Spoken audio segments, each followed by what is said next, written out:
E para proferir a palestra O Caminho para a Integração entre o EAD e o Presencial, chamamos o senhor Rion Braga. O senhor Rion Braga é diretor-presidente da Faculdade Uniamérica e diretor técnico da ABMS, Associação Brasileira de Mantenedores de Ensino Superior. Graduado em Medicina e pós-graduado em Neuropedagogia, autor de diversos livros na área educacional e membro do Conselho de Administração de 3 universidades. Consultor de gestão universitária há 20 anos.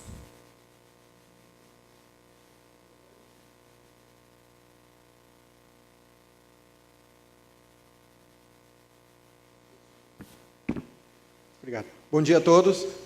Bom, em 20 minutos vamos trabalhar de forma bem objetiva. É uma honra estar aqui. Professor Lito, muito obrigado. Toda a equipe da ABED. O CIAED vem se tornando o grande encontro dos educadores brasileiros há muitos anos. É o principal fórum para debater a educação e é uma honra estar presente. Agradecer a participação de amigos na mesa, Longo, Baroni, professora Sueli. Uma honra estar com vocês. Vamos ao que interessa. Eu vim aqui para vocês conversar com vocês hoje para contar um pouco de um caso real que eu estou vivendo neste momento. Após uma trajetória de 20 anos no setor, como consultor, já deixei essa modalidade de trabalho. Hoje atuo voluntariamente como diretor técnico da BMS, numa tentativa de representar o setor junto ao Ministério da Educação para ajudar as mudanças que estão em curso. E também um projeto voluntário na cidade de Foz do Iguaçu, na criação de uma estrutura de um modelo híbrido de educação em caráter experimental e de inclusão social, que é o que eu vou contar um pouquinho para vocês, para que a gente possa concluir as perspectivas a partir daí. Antes, uma breve introdução. Fazer qualquer análise prospectiva é sempre um desafio muito grande, apesar de que os indicadores estão aí o tempo todo para serem estudados, né? Em 2004, numa palestra da BMS, eu fui apresentar um estudo mostrando um pouco da prospectiva de mercado do setor. Lá naquele estudo eu mostrei que, isso no ano de 2004, eu disse que nos próximos 10 anos a classe C e D seria a maioria na educação superior, o crescimento da demanda iria diminuir, o crescimento exponencial ia diminuir significativamente e a demanda teria um crescimento restrito, as instituições de ensino naturalmente iriam partir para um movimento de consolidação, compra e vendas de instituições iriam ocorrer. Fiz essas 4 considerações. Classe C e D, consolidação de mercado, diminuição da expansão de demanda e compra e venda de instituições de ensino. Eram evidências que nós tínhamos de estudos, coisas bem concretas. Para minha surpresa, ao terminar minha abordagem, várias pessoas indignadas levantaram: "Você só pode estar louco", me disseram assim. Primeiro, a classe C e D é minoria, elas não têm dinheiro para pagar. Segundo, né, compra e venda de instituição, levantou-se um mantenedor tradicional do setor e disse: "Isso não é padaria, isso é universidade, não se compra e vende universidade em nenhum país sério", né? Eu ouvi isso nesse dia. E assim sucessivamente, ouvi várias outras abordagens nesse sentido. De lá para cá, de 2004 para cá, 387 instituições foram vendidas, né? Os 6 maiores consolidadores detêm quase 40% do mercado de alunos do Brasil. A taxa exponencial de crescimento de 2 dígitos caiu, e caiu muito, apesar de existir uma demanda reprimida de mais de 13 milhões, as políticas públicas não estão favorecendo o atingimento das metas do Plano Nacional de Educação e assim por diante. Bom, mas era fácil fazer uma análise prospectiva dessa realidade. Apesar da incredulidade das pessoas, as evidências já estavam lá, presentes em 2004. Nenhuma compra e venda tinha acontecido, mas as evidências que iriam acontecer já estavam presentes naquele ano. E agora, eu faço novos estudos prospectivos, mas não mais mercadológicos, agora na atividade fim da instituição, no seu core business, no ensino e na aprendizagem, e há 3 anos eu comecei a encontrar indicadores que me levavam a concluir que essa dicotomia entre ensino à distância e ensino presencial deve desaparecer fatalmente em próximos anos. Não haverá sentido em falar em ensino à distância dissociado do ensino presencial. Mas que indicadores me levam a pensar que isso é possível? E é aí que entra a nossa provocação e a nossa conversa. Será que vai ser assim? Será que algum dia não teremos mais um congresso de educação à distância, teremos um congresso de educação. Então, vamos lá. Vamos conversar com algumas variáveis aqui. Deixa eu ver se os slides estão lá. Não dá tempo, eu vou deixar esses slides com vocês. Eu trouxe algumas coisas para conversar, mas como o tempo é 20 minutos, eu tenho que ir no foco que interessa. Tá? Uma pesquisa americana muito interessante lá do Caritas mostra o analfabetismo funcional. Mesmo nos Estados Unidos, um estudante de 4 anos de curso superior, ele é incapaz de interpretar um gráfico que relaciona exercício físico e pressão, ele não entende o argumento de um editorial de um grande jornal, ele não consegue decidir entre juros de cartão de crédito e nem sintetizar os resultados de uma pesquisa que lhe apresentam. O estudante é americano. Tá? O brasileiro, eu não vou nem mostrar a realidade, é um pouco pior. Não muito, só um pouco pior.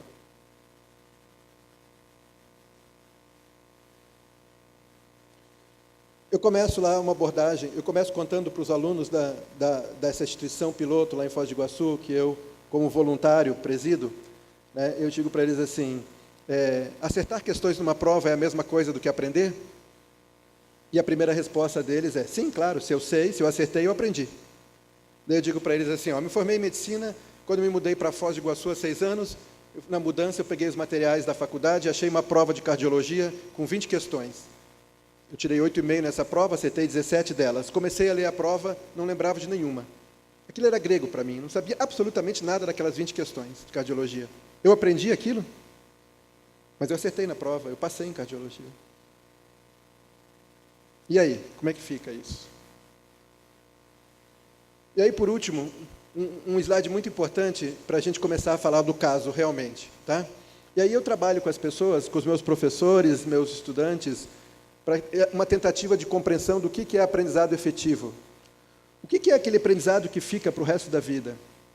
Se eu fizer uma análise, depois que me formei em medicina, no ano seguinte à minha formatura, eu era capaz de responder mais ou menos a 45% das questões de uma prova que envolvesse conhecimentos médicos. Mas não era capaz de, efetivamente, colocar em prática nem 10% do que eu aprendi na faculdade.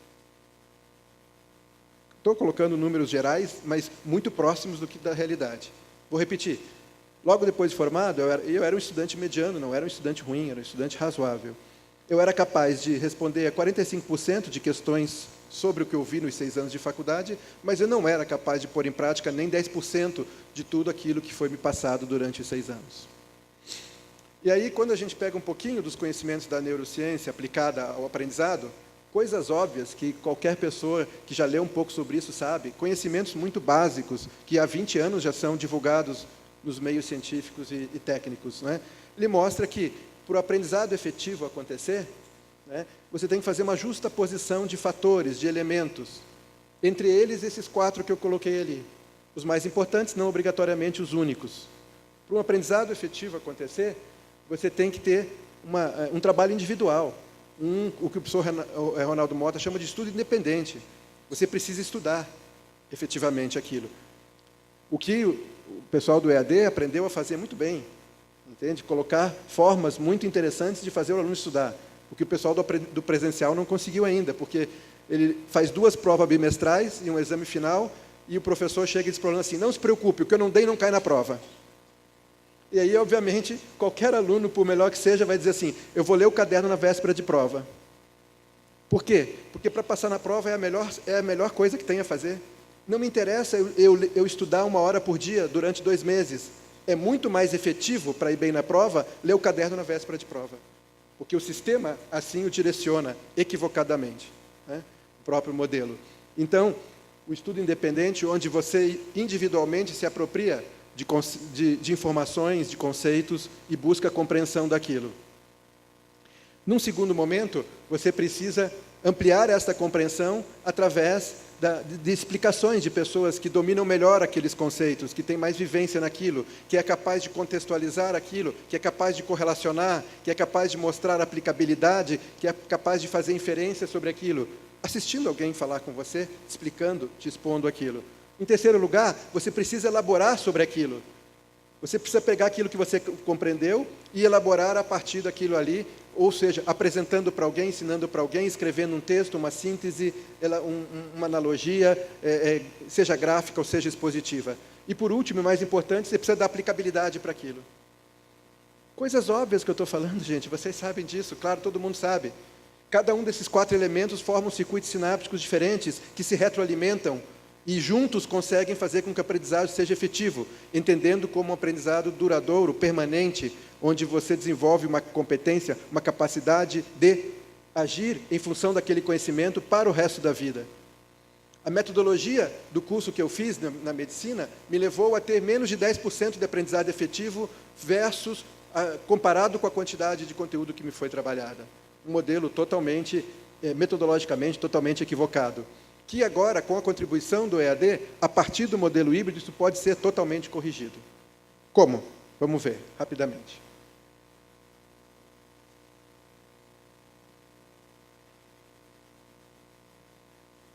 Na pequena faculdade de Foz do Iguaçu, o Baroni já conheceu, onde nós usamos uma metodologia híbrida, onde nós temos um currículo. Primeira coisa, a gente eliminou as disciplinas do currículo, não há mais divisão por disciplinas naquele currículo. Eu tenho um tema, por exemplo, o curso de biomedicina, eu tenho 8 temas, um tema em cada semestre, temas oriundos das diretrizes curriculares nacionais, que são respeitadas as últimas consequências, pela sua seriedade e pelo valor legal que ela tem, e por serem bem feitas.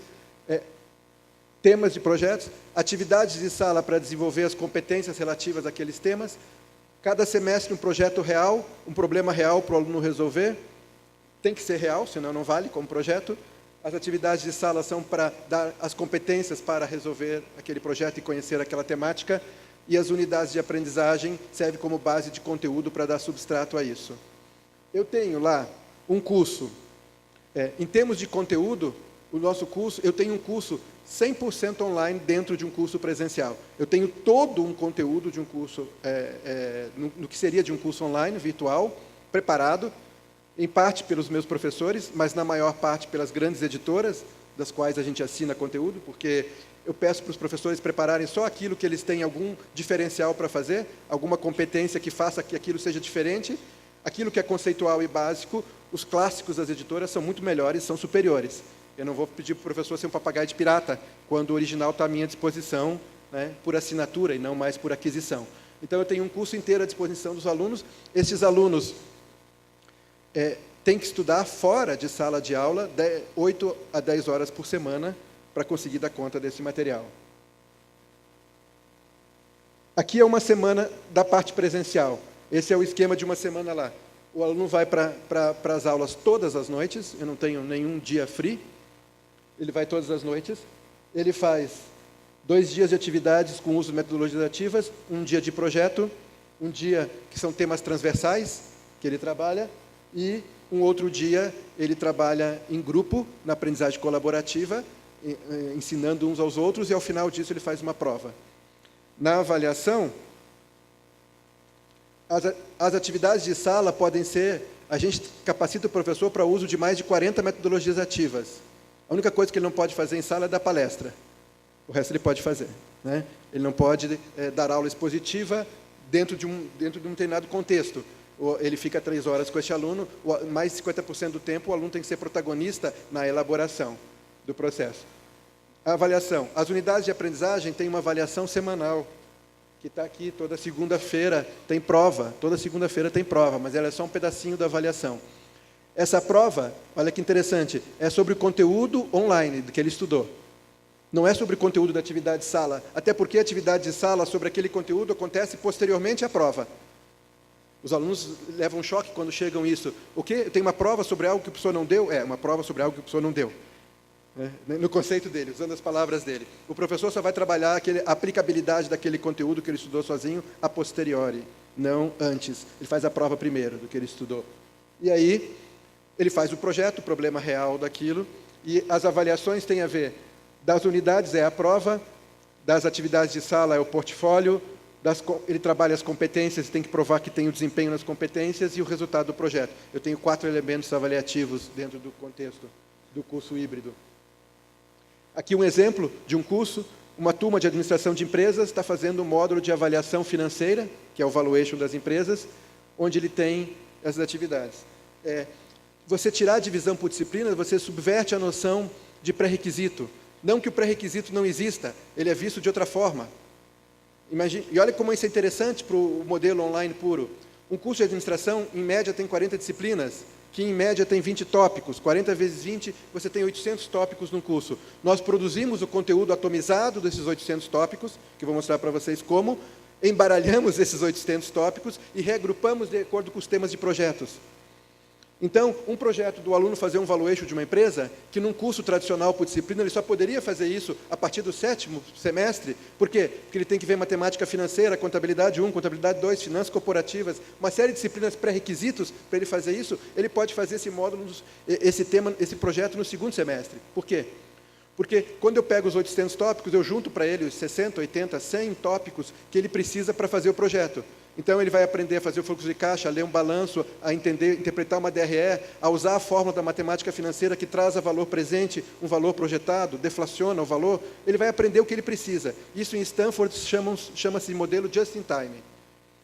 Eu trago o conhecimento na hora que eu vou aplicar, e não numa sequência just in case, acumulativa de disciplinas, para no final, um dia, quem sabe, ele vai usar.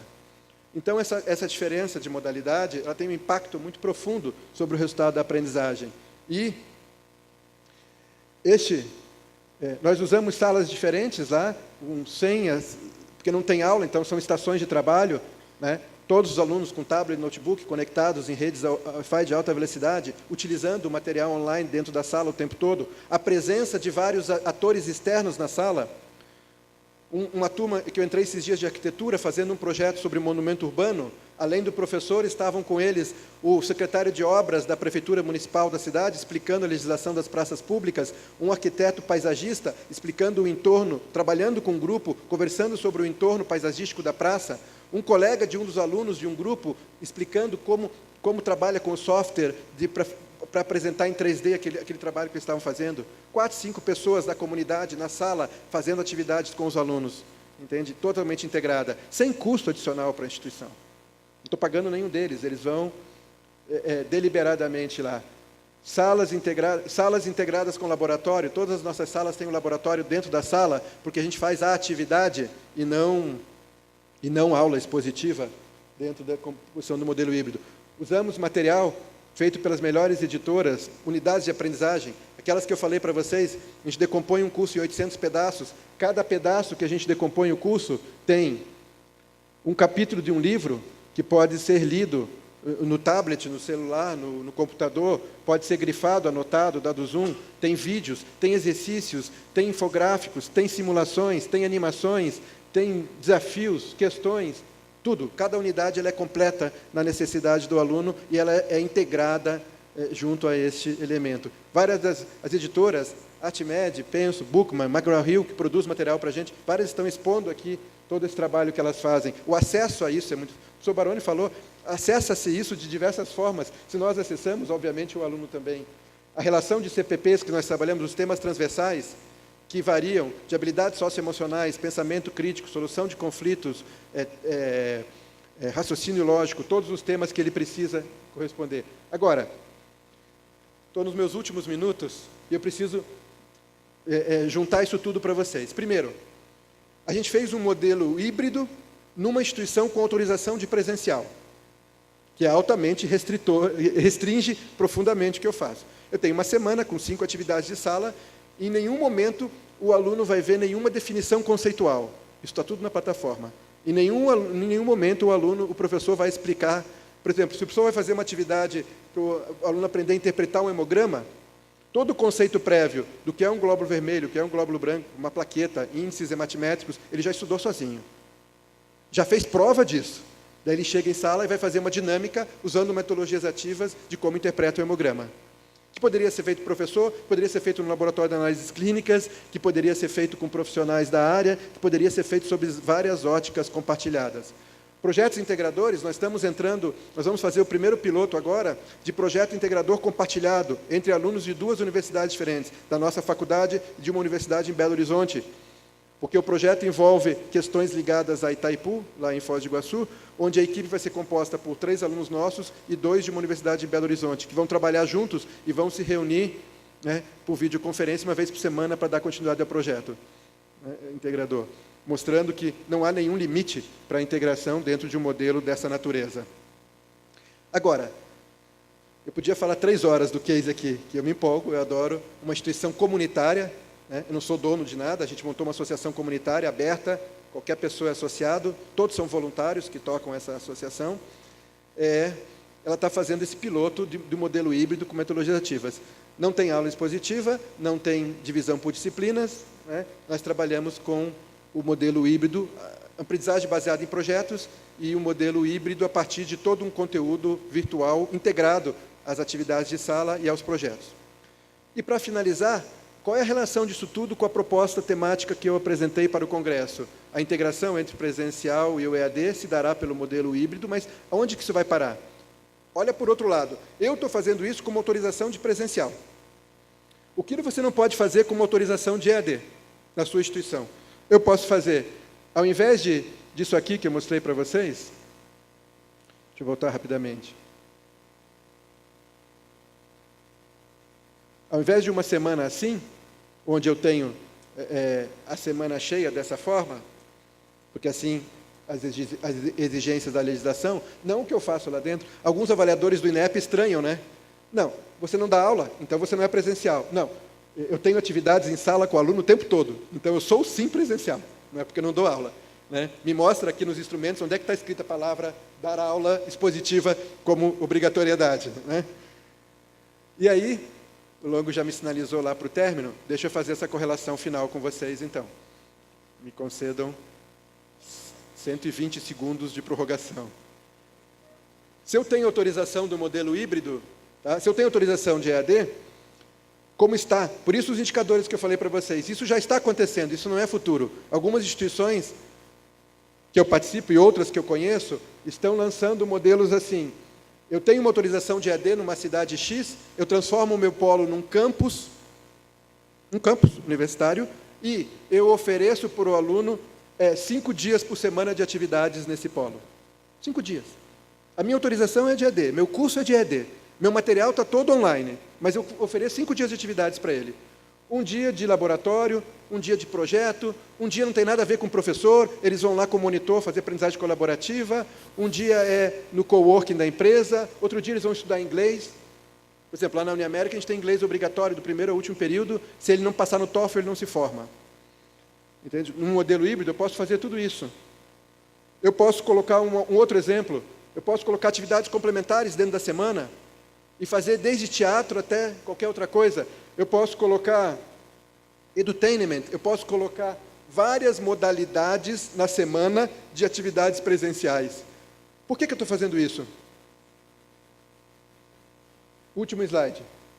Por esse motivo aqui. Por um motivo aqui que... O motivo é que nós erramos quando iniciamos o EAD no Brasil. Nós, todos. A forma... O Sr. Baroni colocou aqui, como ele deu o exemplo do rádio para a televisão, nós começamos numa mimese do presencial. Jogamos para a teleaula a mesma coisa que acontecia no presencial. Isso não era educação. Ela já não era educação no presencial, quanto mais na modalidade à distância. Depois fomos consertando isso, mas custou caro consertar isso. Quer ver um exemplo, exemplo que custou caro? O ticket médio dos cursos online, dos cursos de graduação online no Brasil hoje, eles são aproximadamente 25% do valor do ticket médio presencial. Caiu nos últimos anos, era 35%, caiu para 25%. Nenhum país mais desenvolvido nessa...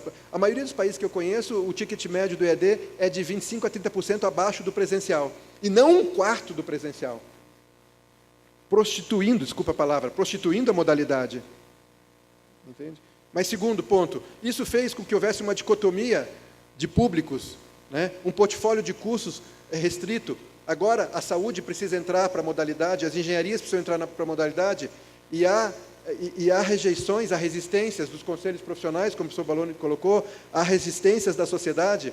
93% dos alunos de ensino médio das escolas particulares no Brasil nem sequer podem ouvir a possibilidade de estudar num curso à distância quando terminando o ensino médio.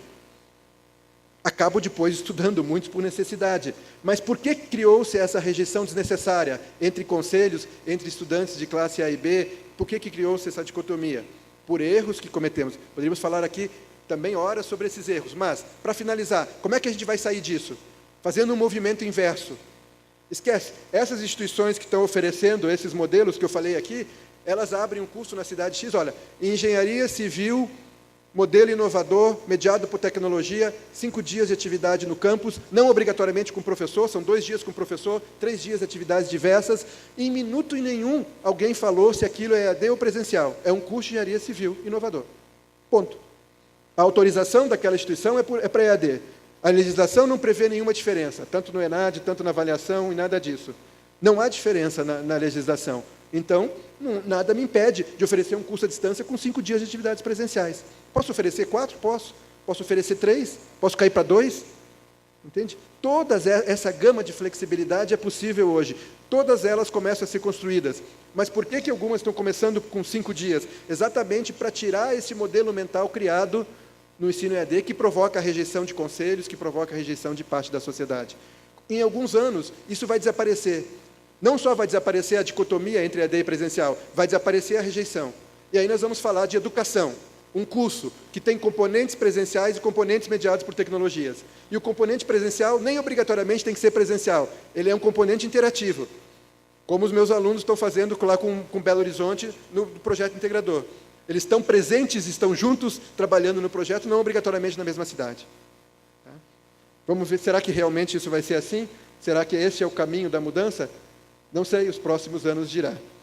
Vamos ver o que vocês acham disso. Obrigado.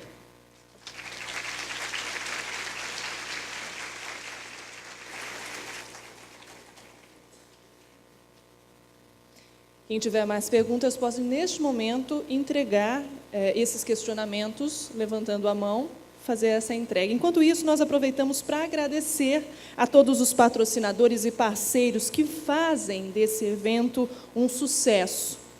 Aletheia Educação Tecnologia Limitada, Artesanato Educacional, Bicash Intermediação de Negócios, BF Consultoria, Canvas, Sankeish Learning Edições Limitada, Centro de Ensino Superior de Maringá, Centro Universitário Adventista de São Paulo, CIAGE, Centro de Inteligência, Análise e Gestão Educacional, Coordenação de Aperfeiçoamento de Pessoal de Nível Superior, CAPES, Cruzeiro do Sul Educacional, Damásio Educacional, Delinea Tecnologia Educacional, Desire to Learn, Digital Pages Publicações Eletrônicas, Dual Pixel, Educativa Educação Tecnologia Limitada, Editora Posigraf, Elsevier, Exceda, Fundação CCERJ, Fundação de Amparo à Pesquisa do Estado de São Paulo, FAPESP, Fundação Getúlio Vargas, GEM Educação,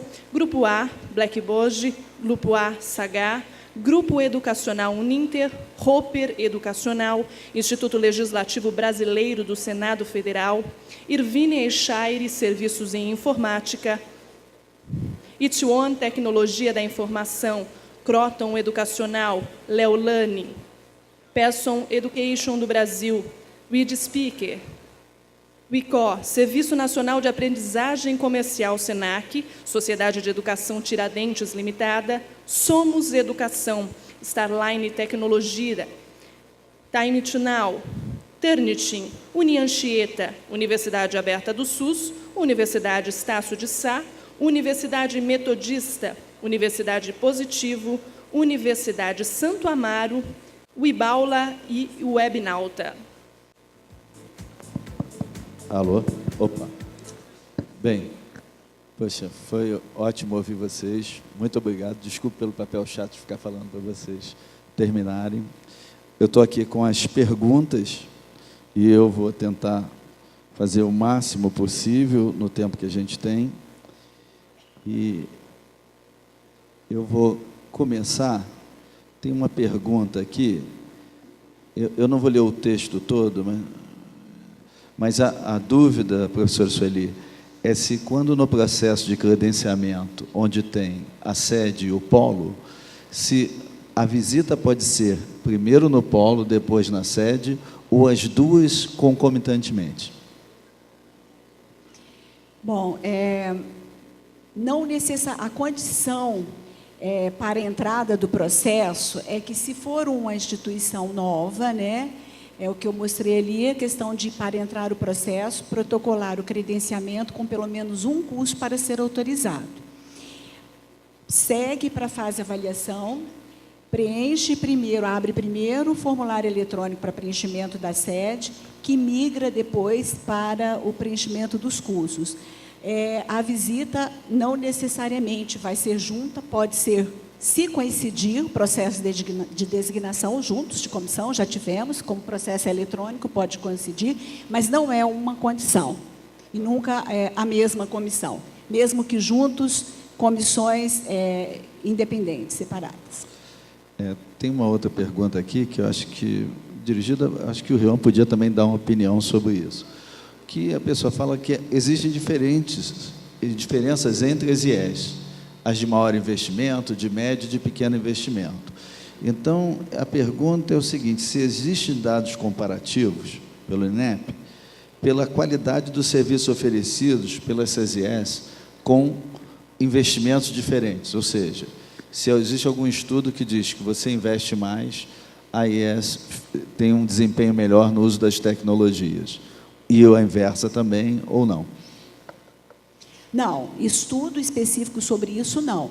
Agora, é claro que o resultado das avaliações é que mostram isso, né, para as respectivas instituições, mas dentro de indicadores, porque nós não temos um indicador que mede, né, essa forma específica, mas não temos um estudo, até porque esse não é o objeto, né? A gente não temos hoje um estudo que possa levar ao conhecimento dessa diferença de investimento.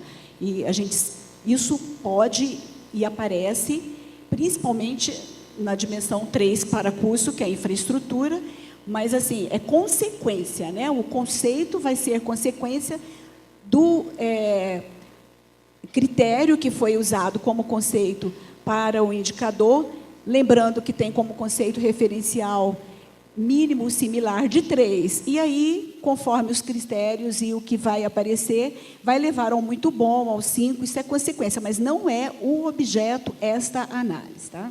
Pedi para o Rion fazer um comentário pela experiência. O grande desafio das instituições de hoje não é o acesso à tecnologia, aos recursos, e sim ela entender a mudança metodológica. Né? Com a evolução dos recursos tecnológicos, ficou relativamente acessível. Com a evolução da produção de conteúdo, por formatos de assinatura, ficou mais acessível ainda. Agora, a mudança metodológica que leva a um aprendizado efetivo, essa exige um investimento de pessoas, de tempo, de estudo sério sobre dedicação a essa realidade. Mas eu queria aproveitar aqui a presença da Sueli, do Dr. Baroni e do Carlos Longo para fazer uma reivindicação que eu venho fazendo há muito tempo ao Ministério da Educação, que a questão se o modelo híbrido acontecer, como está acontecendo agora, como a gente prevê que vai acontecer, uma universidade com autonomia universitária, com 500 polos, ela tem em 22 estados da federação, ela tem autonomia universitária em 22 estados da federação. Ela entra na sua cidade, abre 25 cursos do dia para a noite, esse curso pode ter 5 dias por semana de atividade presencial, porque não vai mais se diferenciar, e as 3, 4 faculdades locais, que levam 2 anos para conseguir cada um dos seus novos cursos, vão ter uma dificuldade competitiva quase que impossível de se manter frente a essa realidade. Então, aquela questão legal da autonomia universitária só valer no município cai por terra com o modelo híbrido. Deixa de existir. É ótimo, mas ela causa uma reação, um impacto na competitividade do setor que pode levar à falência de mais de 800 pequenas faculdades no interior do Brasil hoje, se isso realmente acontecer dessa forma. E é o que tudo indica, é o que está acontecendo hoje. Eu vou colocar aqui agora uma pergunta para o Baroni. Baroni, a flexibilidade proposta para o EAD se dará do mesmo jeito para instituições públicas e privadas?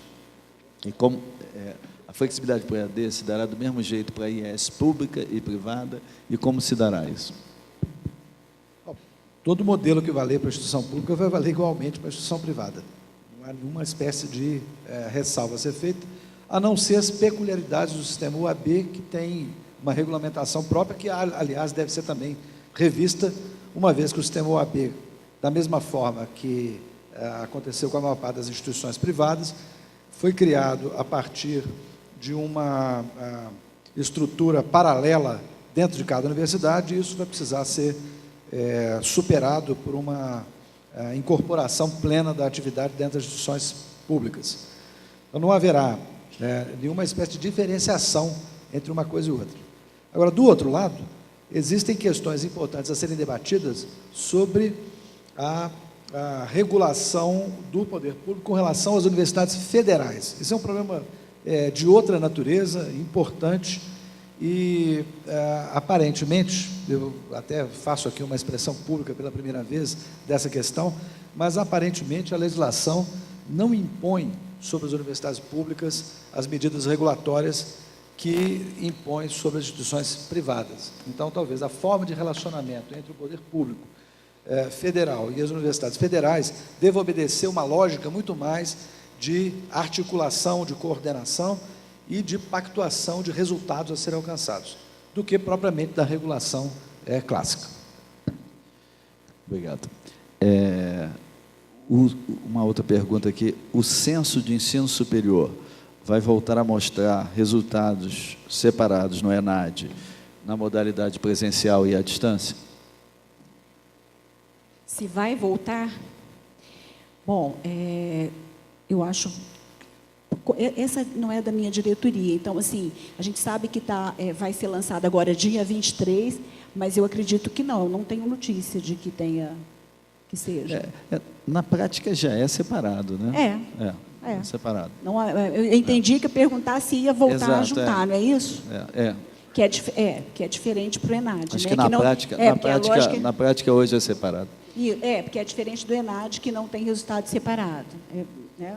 Junto o cálculo, na verdade. Traz o resultado do ENAD, mas o cálculo é junto. Para o censo é o contrário. Tem uma outra pergunta aqui, que se os critérios de qualidade, como CPC, IGC, CI, serão utilizados para credenciamento de novos polos. Isso também, de certa forma, também está sendo utilizado nos indicadores. Na portaria 40 já tem, né? Não sei se vai ampliar isso. Hoje o CPC é um conceito, né, um indicador de extrema importância para o processo de renovação dos cursos, né, conforme está previsto na portaria 40. E o IGC para, no caso, o recredenciamento. Agora, esse assunto ele é mais regulatório, né? Hoje, o que está na portaria, eles são insumos para os atos de permanência no sistema. E o CC já é o conclusivo, né? A entrada ou permanência. Tem uma colocação aqui que é sobre enfermagem. Sou enfermeira docente. Aqui é uma questão aqui colocando. Sou enfermeira docente na área de gestão. Como o COPEM e COFEM não é ideológico. Eu acho que aqui é mais um depoimento com relação ao comentário que você fez, Baroni, sobre falta de especificação nos programas que permitam a operacionalização e o uso de AVA na área de medicina. Eu acho que é muito mais o depoimento, que não é questão ideológica e a preocupação com a qualidade dos cursos. Não sei se você quer comentar. Tá, okay. Certo. INEP, considera.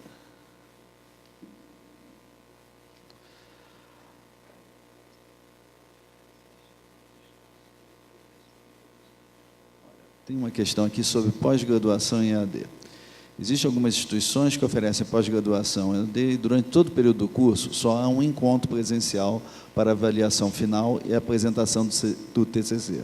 Além disso, não há polo para apoio presencial ao aluno. Essa prática atende às exigências do MEC? Bom, aí já é uma forma bem abrangente, né? Porque para avaliação a gente precisa de ver o que pede o instrumento, qual é o indicador. Eu sempre costumo dizer que ao responder pela avaliação é preciso que a gente tenha sempre como critério aquilo que o indicador pede para aquele assunto, porque normalmente todos os assuntos ele tem uma abrangência muito grande, tem a questão regulatória, e para a questão dos indicadores que vai aferir a qualidade, o instrumento traz ele traz o indicador, que é o assunto, e quais são os critérios para aquele assunto, né? E os descritores, porque nem sempre tem um descritor só, a gente tem a questão da análise sistêmica global, que vai verificar mais de um. Então, nesse caso, precisaria, pela avaliação, a gente precisaria de ver especificamente como é que trata, mas esse eu não vejo como uma questão única de um indicador. Com certeza, a avaliação do credenciamento para lato sensu, ele vai trazer essa situação, mas não específica, vai vir no conjunto da avaliação. Agora, tem a questão regulatória, né, que isso acho que hoje, na hora das discussões com o MEC, das perguntas, isso pode ser feito para séries, porque é bem regulatório.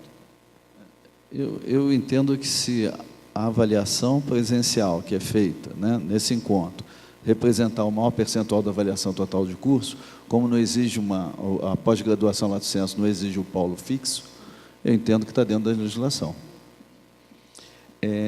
Tem uma outra pergunta aqui, Baroni, focada também na educação de enfermagem. Considerando que a educação superior de enfermagem tem 60 mil vagas em 1.200 polos pelo país, pergunto, como avaliar a qualidade com um procedimento amostral que não vai a todos os polos e que conta com 140 avaliadores de enfermagem para 1.000 cursos presenciais e 1.200 à distância?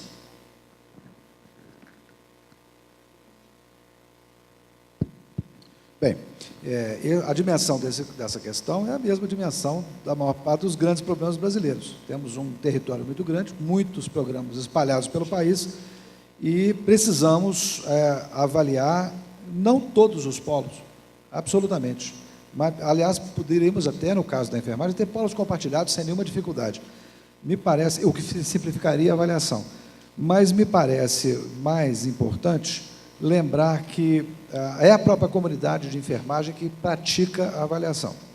O número de avaliadores tem caído nos últimos anos, isso é um motivo de preocupação por parte do INEP.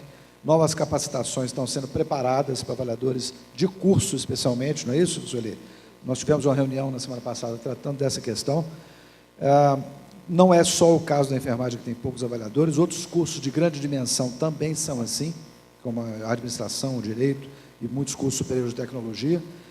E, sanada a questão do número de avaliadores, a avaliação está ao alcance do INEP. O problema da avaliação não é verificar todo e qualquer ambiente de aprendizagem, mas é verificar qual é a proposta educacional que se desenvolve e verificar como ela se desenvolve em algumas amostras. Não se trata de uma auditoria para verificar, assinar, como se fosse uma espécie de controle de estoque do dia 31 de dezembro, para verificar se não sobrou nenhuma peça na prateleira. Não se trata disso. Esse tipo de visão de que é necessário ver tudo e primeiro, inalcançável, inatingível no país como o nosso. Em segundo lugar, não faz sentido. O que faz sentido é verificar a proposta educacional, como ela se desenvolve e como ela se materializa em algumas situações, tipo algumas amostras da oferta que se verifica.